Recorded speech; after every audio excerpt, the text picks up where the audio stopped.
குடிசையிலே கொஞ்ச காலம் தங்கி பாருலே கூரையின் ஓட்டை வீரி செல்வாடி நட்சத்திரம் எண்டி பாருலே கூவும் செல்போனின் நச்சரிப்பை அணைத்து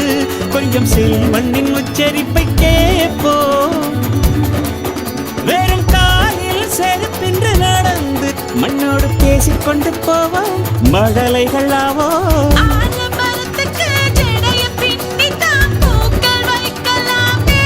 உரோரம் ஐயனாரிடம் கத்தி வாங்கித்தான் பென்சில் சீவலாமே